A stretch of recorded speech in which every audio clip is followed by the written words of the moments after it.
Wow, aren't we lucky to have heard that original recording of a man eating a banana for the first time in England in 1541. A lot of people didn't think that they had bananas then, but they did, because that's an original recording and that can't possibly not be real. Just incredible. Hello there, and welcome back to the final couplet with me, Theo Cowan. Here we are, we've made it. It's Sonnet 60. That's quite a milestone, isn't it? And you probably didn't know that last week I wasn't even in the country. Wow, imagine that. I was away in Italy, enjoying the high life with some wine and some good pasta and pizza and good friends. So that was great, but obviously I pre-recorded the podcast and you didn't even know. Isn't that funny? You probably thought I was still in London. Well, I wasn't. So here we are. We're at Sonnet 60. And it's great that we've made it this far, I think. If you've listened to every episode, well done to you. You've absorbed a lot of Shakespeare and a lot of crap from me that I've spoken over that period. And you've also, heard lots of different stories that I've made up, and some may say that they're better than the Shakespeare sonnets themselves. And maybe in 500 years' time, people will have transcribed them and be reading them in the complete works of Theo Cowan. Something to think about. Anyway, let's dive into this episode and take a listen to Sonnet 60. Like as the waves make towards the pebbled shore, so do our minutes hasten to their end, each changing place with that which goes before. In sequent toil all forwards do contend. Nativity, once in the main of light, crawls to maturity, wherewith being crowned, crooked eclipses gainst his glory fight, and time that gave doth now his gift confound.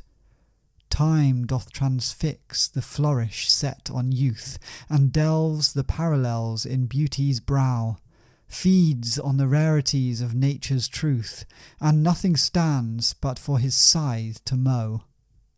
And yet to times in hope my verse shall stand, praising thy worth despite his cruel hand.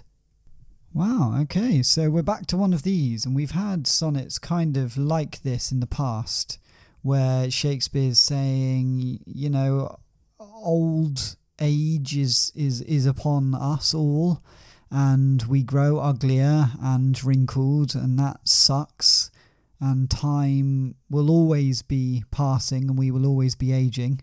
Well, that's life, baby, you better believe it.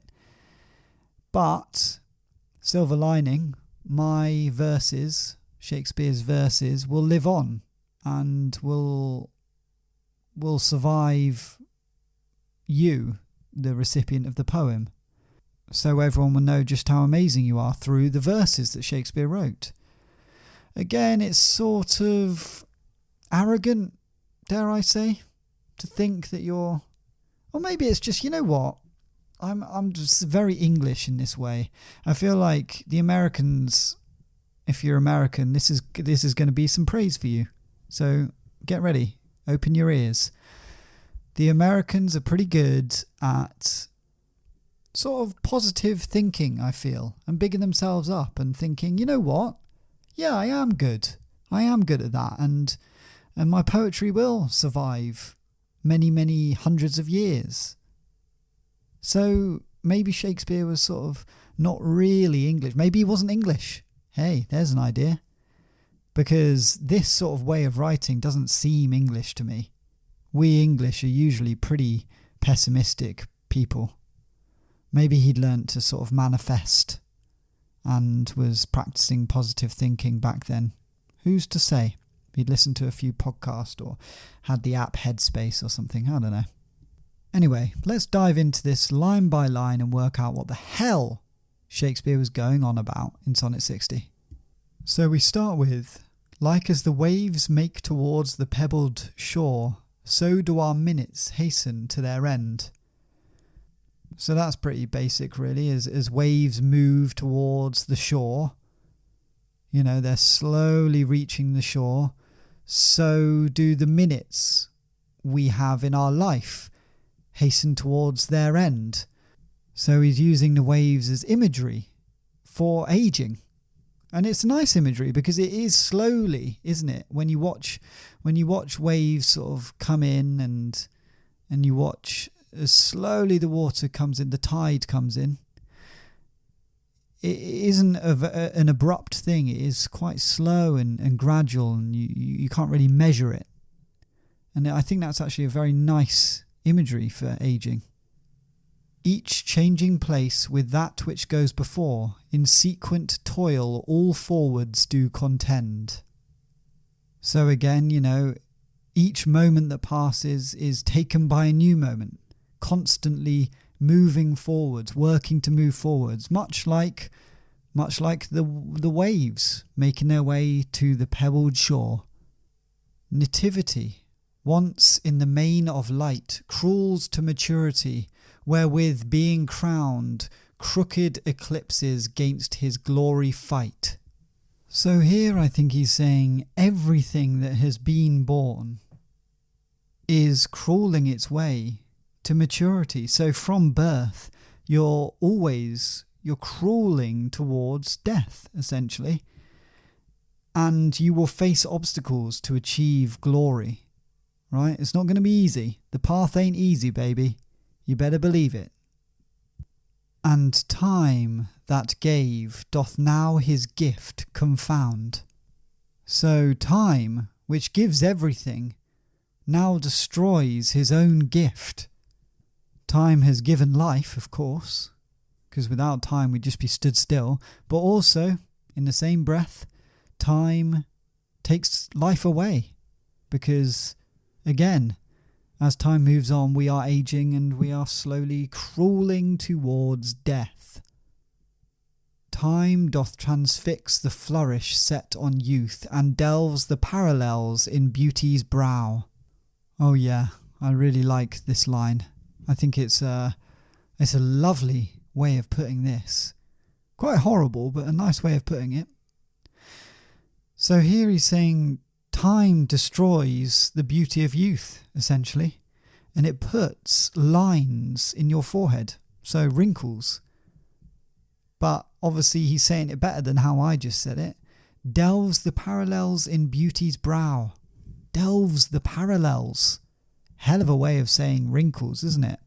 I might start using that just in my day-to-day. Oh, I've got a few delved parallels in my forehead over the last 5-6 years. I can see many more delved parallels than I did in my 20s. It's good. Bring it back. Feeds on the rarities of nature's truth, and nothing stands but for his scythe to mow. So we're still talking about time here, and we're saying time feeds on the most beautiful things in nature. So even the most beautiful things. What are the most beautiful things? What's beautiful? Like a nice rose. Time will have a go at that and make that die and be ugly. Nothing, literally nothing can evade being chopped down by the scythe of time. And I think that might be a reference to the Grim Reaper, potentially, with his scythe and time almost being compared to the Grim Reaper there, and chopping down the most beautiful things on earth. Not the nicest of images. I certainly wouldn't call this a love sonnet, that's for sure. But now, of course, we're on to the final couplet. And yet to times in hope my verse shall stand, praising thy worth despite his cruel hand. So here he's saying, yet my verses will last and survive into the future. Time won't be laying his hands on my verses, that's for sure. Take that, time. Praising your worth So now we're talking about the recipient of the poems again, praising your worth in my poetry, despite time's cruel hand. So unlucky time. Although what I will say is I feel like we've lost some of Shakespeare's works over time because of, papers being destroyed, or I don't know, ink vanishing and stuff like that. So actually time has taken some of Shakespeare's works. Not this sonnet, so fair enough. You did get that one right, but time has taken its toll on some of your works, Shakespeare. Hate to tell you. I hate to tell you. And if I saw you today, I'd let you know that you were a little bit wrong in Sonnet 60, and time did take some of your stuff. Sorry, mate. Well, don't shoot the messenger. Shoot time. So there it is, Sonnet 60. And it is, I'd say I wouldn't like to receive this as a poem, particularly, because it's mainly about how bloody horrible aging is and how time takes its toll on all of us. And we're all going to die, get wrinkled and be ugly, and then that's it. But at least the poet's, work is surviving. So that's good, isn't it? Well, it's not really good. If I'm receiving that poem, I don't really care about the poet's, verses about me surviving. I want to live forever, all right? So unless you're telling me how to live forever, forget about it. Don't talk about time. That's just my thoughts. Look, you can have your own thoughts about this, and I encourage you to. Now I think it's about time we put this to our lovely little improvised story that we do each week. If you remember last week, Shakespeare had written a sonnet to Ben Jonson, his old friend and potential lover, who he'd sort of forgotten about because he was sending letters to Christopher Marlowe in Barbados. So Shakespeare had written Sonnet 59, which is sort of all about how writing original content is hard, and what would writers 400 years ago be writing about people in Shakespeare's time. So he sort of done that to placate Ben Jonson and let him know that, he still thinks about him every now and again. So that's nice. Let's see how Ben Jonson receives Shakespeare's 59th sonnet and how Sonnet 60 fits into our story. Shakespeare finishes reading Sonnet 59 to Ben Jonson. Ben Jonson says, "That was a really interesting listen, actually, Shakespeare. I really like how you talked about writing 400 years ago and how it's so hard to come up with original content, because actually I've been struggling to come up with," and then Shakespeare interrupts him and says, yeah, I'm sure you have. But yeah, that's the sonnet, so I hope you enjoyed it.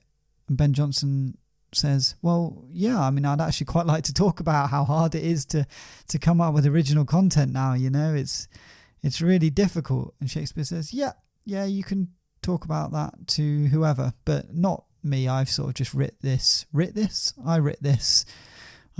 sonnet, and we don't need to talk about it. It wasn't written for you to comment on or dispute or argue, so just let's leave it there. Ben Jonson says, well, I feel like art should provoke talk, shouldn't it?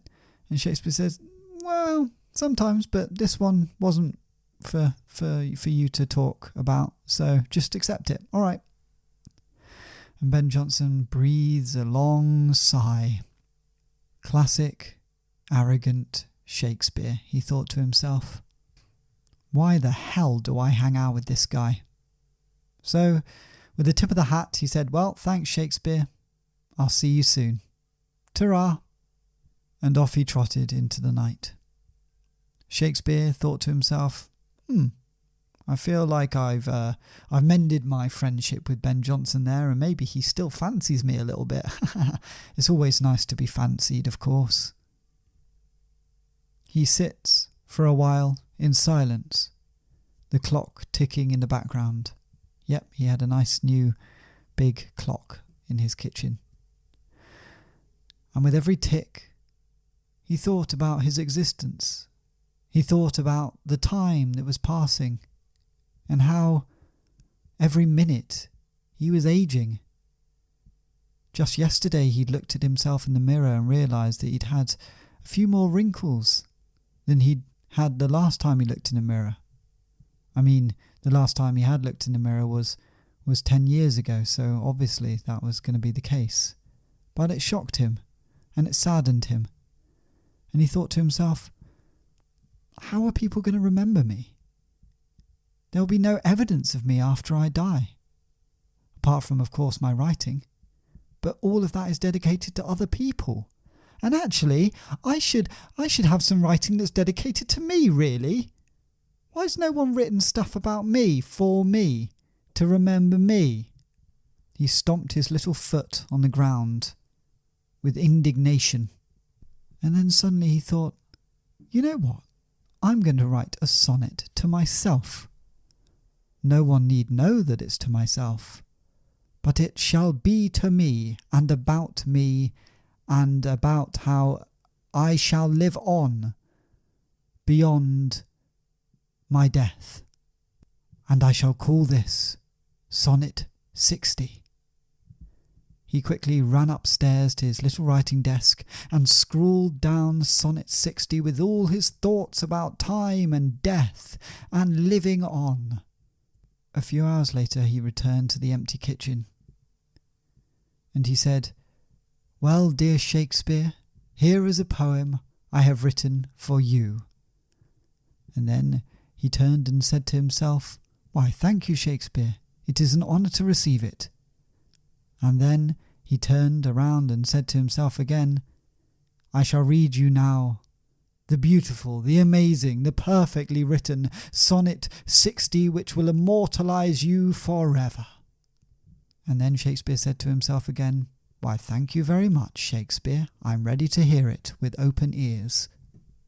So Shakespeare pulled out from his back pocket Sonnet 60. Like waves that move towards a pebbled shore, so do the minutes we have to live speed towards their end, each moment changing places with the one before, working to move life forward.